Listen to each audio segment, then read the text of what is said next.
salir rápidamente hacia los frentes de Cataluña, donde la situación es gravísima. El trayecto es en ferrocarril.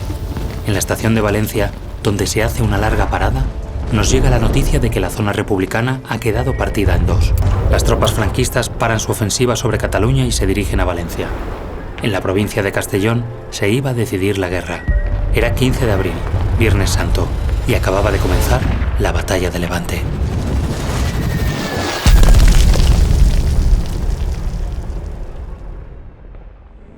La primitiva línea se extendía desde Villaestar, cerca de Teruel, hasta Sarrión, subiendo luego al lado de Mora de Rubielos para terminar en la costa, muy próxima a Nules.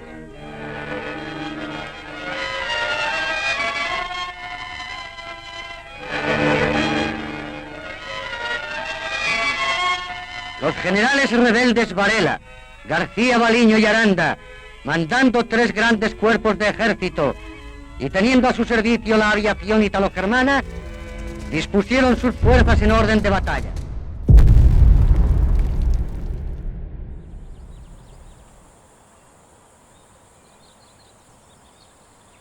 La línia XYZ és una línia defensiva que va construir l'exèrcit republicà a la primavera de 1938, després del tall del territori republicà en dos, que va fer que Catalunya quedara aïllada de la resta del territori republicà.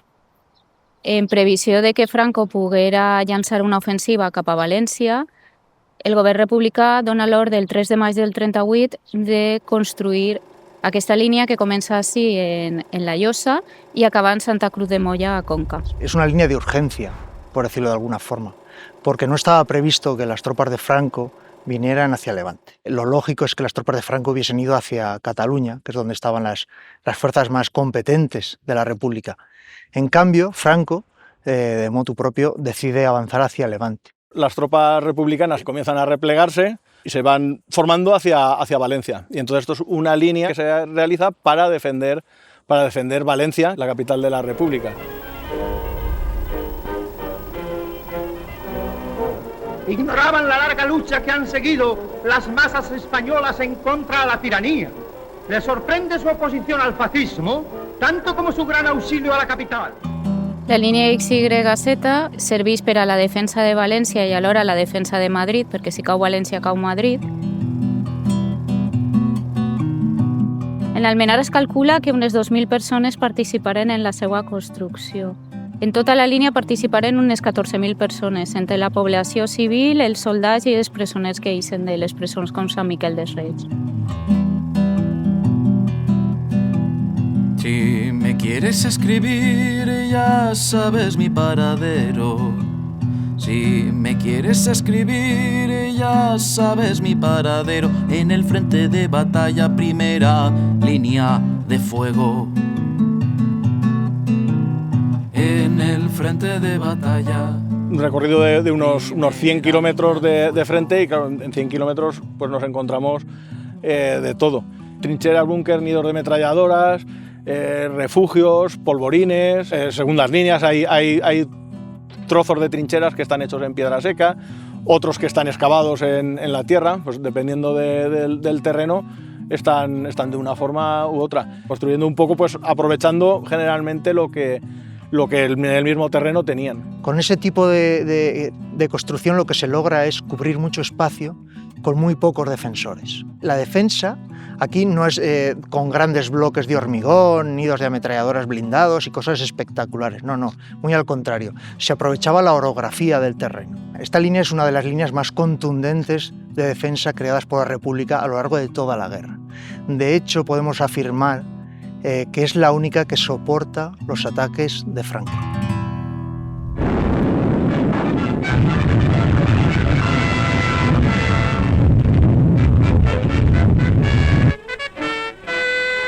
El avance enemigo se inicia el 2 de julio por el sector de la costa.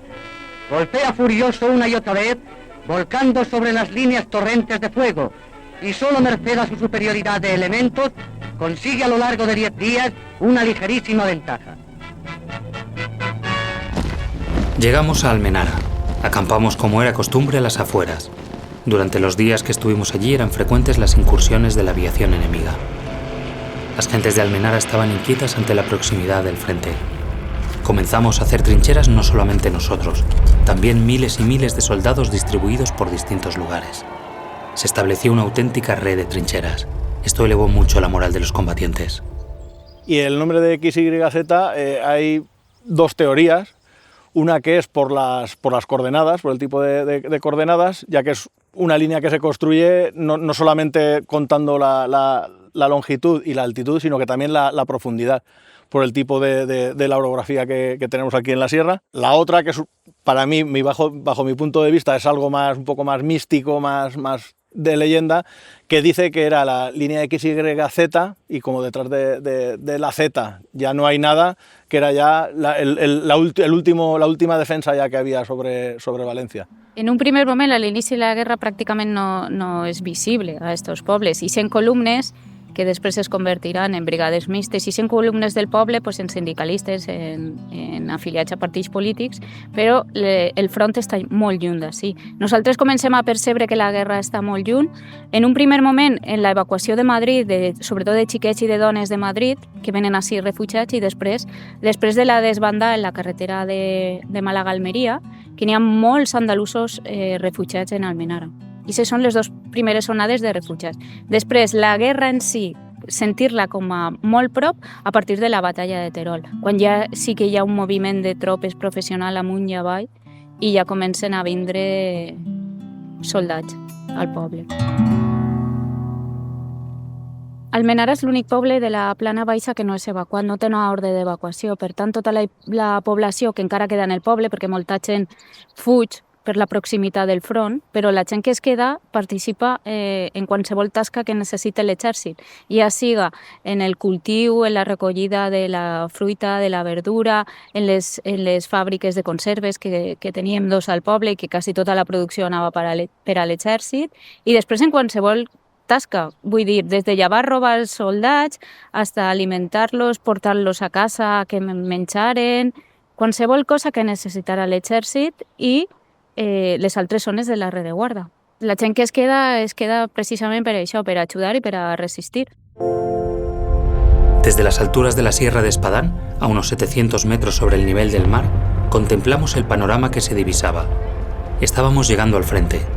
La ofensiva continuaba intensamente, oíamos las detonaciones de los combates, y la aviación enemiga, con su oleada de aviones, pasaba por encima de nuestras posiciones. Pues Segorbe en principio no llegó a entrar en el frente directamente. Dentro de Segorbe no hubo enfrentamiento directo, pero fue una zona de retaguardia pues con mucha importancia, dado también el nudo que hay allí de comunicaciones, tanto por carreteras como por ferrocarril. El papel en Segorbe fue pues, un núcleo de abastecimiento y de intendencia militar. También fue un núcleo de agrupación donde pasaron columnas de milicianos, desde donde se distribuían a las distintas partes del frente. Los bombardeos estratégicos se centraron más bien en la estación de ferrocarril y en algunos pasos del ferrocarril que tenían buena visibilidad para bombardearlos o destruirlos y tal. Pero luego la población civil sí que también sufrió grandes daños y se calcula que alrededor de unos 100-110 edificios fueron totalmente destruidos. En junio de 1938 ya hay dos bombardeos importantes a principio de junio. Uno de ellos entre Navajas y Segorbe lanzan 60 toneladas de bombas. Y otro en torno al 10 de junio con 10 toneladas de bombas también. Participan la aviación legionaria, la Legión Cóndor del ejército nazi y la Brigada Hispana, que era la de los propios sublevados. Y Segorbe sufre alrededor de 29 bombardeos. La importancia de Segorbe, como decíamos antes, por su zona de intendencia militar, lo hacen un objetivo claramente más llamativo para estos bombardeos, aparte de los bombardeos que realizaban a la población civil para minar la mentalidad de la población. Hacían bombardeos sistemáticos a otras poblaciones que no tenían ningún interés militar.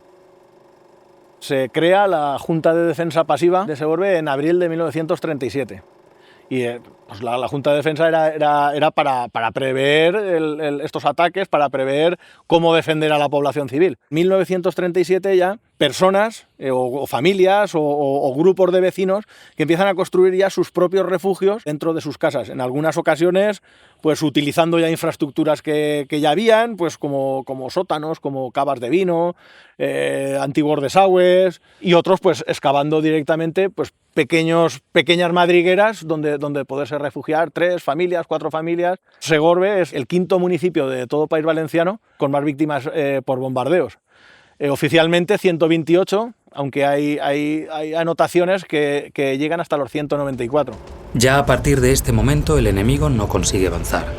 A pesar de sus intensos ataques empleando la aviación a gran escala y lanzando ataques con su potente artillería, sus tropas se estrellan en distintos frentes: El Toro, Barracas, Caudiel, Segorbe y Viver.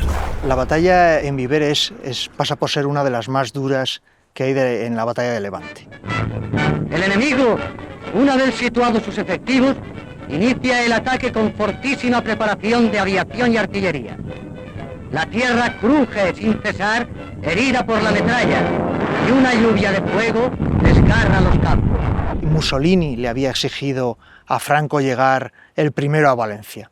¿Vale? Mussolini tenía unas expectativas muy grandes para erigirse como emperador del Mediterráneo, y para él era muy importante tomar una plaza como Valencia. ¿Vale? Esto no se consigue. Viver es el centro de resistencia, digamos, más importante de la línea, porque por aquí sí o sí iban a pasar las tropas motomecanizadas del general Franco, porque por aquí venía o discurría la carretera Sagunto-Burgos. Cuando comienza a diseñarse la XYZ, cuando se prevé que el ataque decisivo sea aquí en Viver, crean una serie de lemas para alentar a los defensores. Hay un lema muy bueno que es resistir es vencer. Los combates son muy duros. Llega gente de Extremadura, llega gente de Ciudad Real, llega gente de retaguardia de Valencia. Era gente muy joven, muy poco preparada, pero con la moral muy alta. Los italianos pretendían entrar en tromba utilizando los grandes bombardeos de la aviación, sus cañones, los medios motomecanizados, los tanques, las tanquetas, etc. Pero aquellos chavales tan jóvenes son capaces de detener un ejército tan moderno como era el ejército italiano. La defensa es terrible. Los soldados heridos se cuentan por miles, ¿vale? Muertos. Numerosos muertos, no solo en Viver, a lo largo de toda la línea defensiva, porque los choques fueron brutales a lo largo de toda la guerra, ¿vale? Se está hablando a lo mejor de 10-15.000 muertos en un primer momento, más luego los que vendrían. Lo curioso del tema es que efectivamente la línea aguanta, y aguanta hasta el final de la guerra. Aquellos soldados defienden la línea de 1 y de 1000 combates, porque aunque los combates se trasladan desde aquí al Ebro, siempre se están dando golpes de mano para intentar romper la línea, y siempre aquí en Viver. La resistencia de Viver es épica. Va a pasar a la historia como una de las defensas de las libertades más importantes, no solo de la guerra civil, ¿vale? Trasciende. Bueno, luego sabemos cómo termina la guerra, pero siempre va a quedar en el recuerdo de la gente esa defensa épica ocurrida aquí a las puertas de Viver. Franco tenía la guerra ganada y no iba a hacer concesiones. Nadie creía que las conversaciones con el bando franquista fueran a tener resultado. Ante esta situación, el sargento que nos mandaba nos dijo: «Vámonos antes de que lleguen los fascistas». Subimos en el último tren que salía de Valencia, repleto hasta los topes. Era el último tren republicano.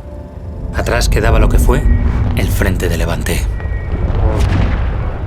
Si tu vens a visitar un centre d'interpretació, s'inicia una conversa que potser sí que te porte a despertar aquesta curiositat que tu tens, o com a societat o com a veí, i a partir d'ahir sí que construir la història de la teua família o del teu poble. Se torna a despertar aquest interès que a lo millor ha estat parat durant molt de temps perquè no ha trobat a ningú que li ho puga explicar o que li puga donar aquesta informació que necessita pues, per consultar un arxiu o per fer la biografia d'algun familiar. Lo que más me ha llenado de aprender es cómo en un momento tan duro la gente tuvo que reaccionar, tuvo como muchas veces pues sacaron lo mejor de sí mismos. y a la vez también, en muchos casos, lo peor, de traicionar a familia, en fin, muchas cosas feas que ocurren en la guerra. Jo crec que el que pot aprendre la gent és a ser ciutadans més crítics i a desmitificar moltes de les coses que la tradició que encara perdura moltes vegades en la historiografia ens ha inculcat. Lo que me gustaría que la gente tuviera es la conciencia de que aquello se puede aplicar ahora mismo. En Segorbe, por ejemplo, se tuvo que evacuar. Y entonces, al fin y al cabo, todos los segorbinos, todos los descendientes de los segorbinos, descienden de evacuados, de refugiados. Que tengamos esa conciencia un poco clara hoy en día de que los refugiados que vienen de las guerras de Siria o podían haber sido nuestros antepasados, que nos fuimos nos evacuamos pues a Valencia o a Cheste, o en fin. Jo crec que la recuperació de la memòria d'un poble és fonamental i s'ha de fer una aposta per recuperar precisament això. Que caldria fer que totes aquestes restes de la guerra civil foren vi, com els castells medievals? Pues segurament sí, però això és l'aposta que s'ha de fer. Perquè les restes de fa 80 anys tenen el mateix valor que una pedra romana de fa 2000. El trabajo de la recuperación por la memoria histórica sigue siendo una resistencia civil porque es luchar un poco contra lo establecido durante un régimen dictatorial. Entonces ahora es buscar y sacar a la luz lo que en ese momento se ocultó. En cuanto a si es una resistencia al trabajo que hacemos aquí, efectivamente, ¿vale? Nosotros siempre decimos que es luchar contra gigantes.